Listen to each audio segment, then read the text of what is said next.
So, people, Arsenal 2, Brighton nil.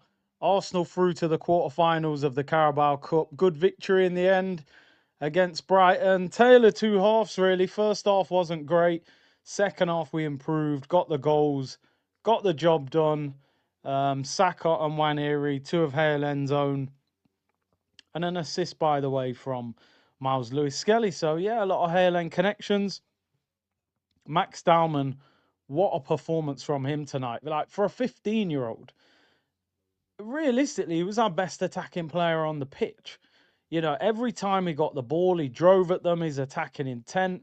He went past the fullbacks with ease. A couple of times the end product maybe could have played the ball, but the guy's class. For me, I think he's ready to be involved with the first team in the Premier League. Like, but listen, that maybe is a different conversation. But the way he glides past players, man, what a player, what a young talent.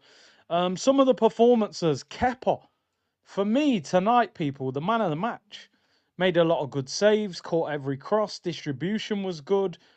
We've probably got one of the best second choice goalkeepers in the league, really, if you look at maybe along with Ortega and Ramsdale. You know, Ortega at City and with Ramsdale at Newcastle. So very solid performance from him.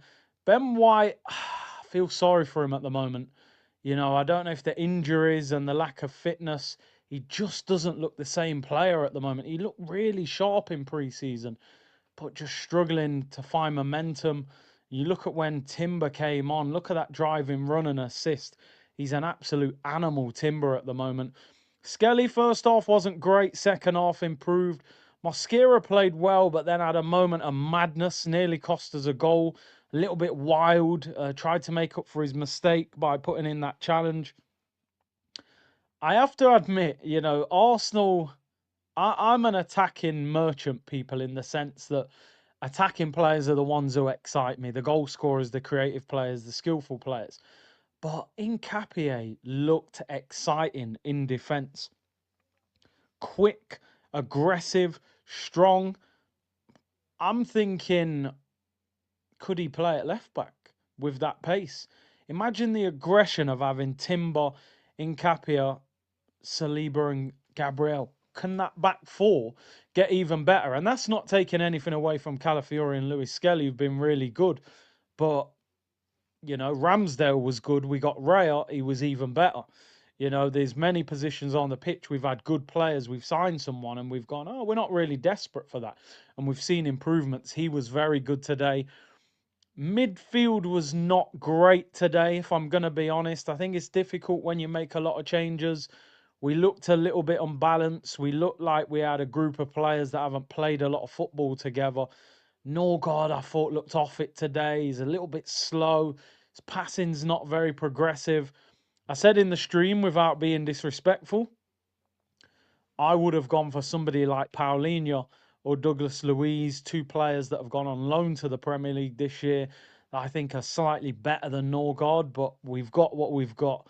Yeah, it wasn't great. A little bit slow off the ball, put in a couple of good challenges, but yeah, we need Declan Rice to stay fit all season because he's not anywhere near the level if he needed to come in for a long period of time. Marino, I mean, Marino, you watch him when he plays for Spain, and he's absolutely unreal. We got a moment of it in this game. That back heel to Lewis Skelly is pure class. It's one of the moments of the game.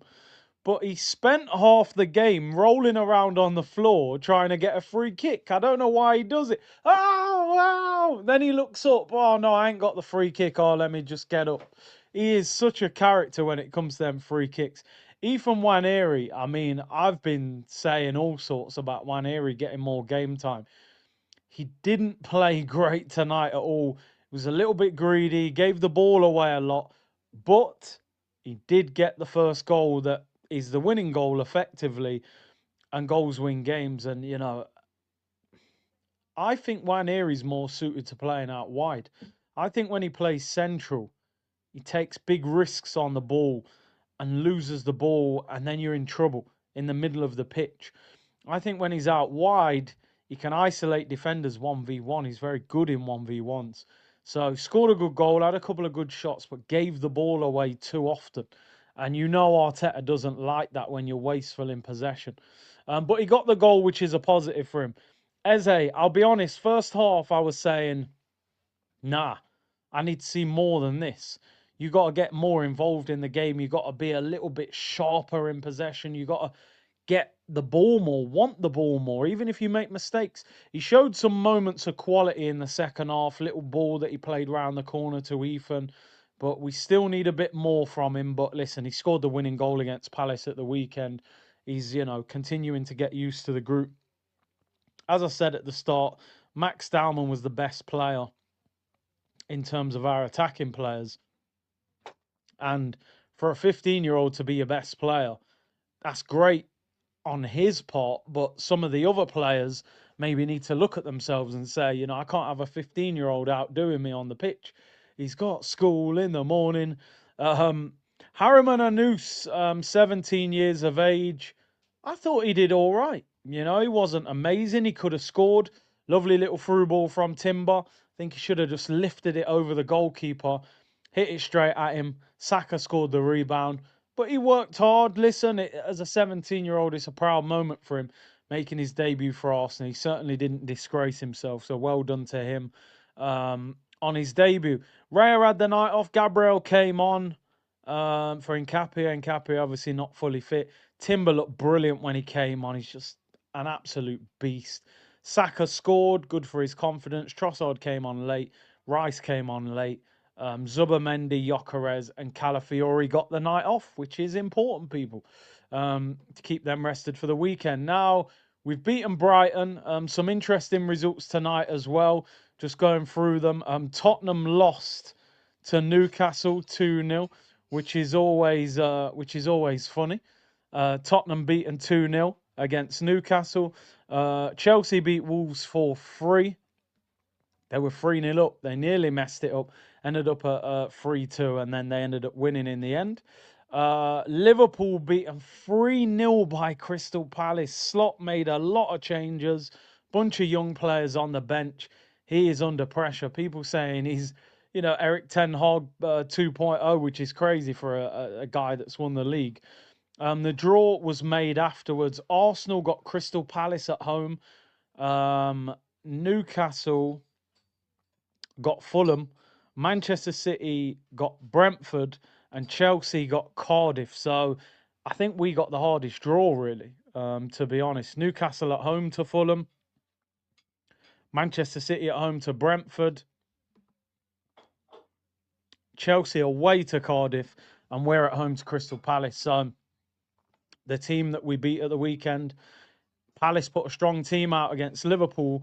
Maybe we can't rotate as much as we did tonight if we're going to beat them. I think we're going to need to put a slightly stronger team out and put maybe another 3 or 4 first teamers into that team. So we're in the quarterfinal. Good night at the office. 2-0 win against Brighton.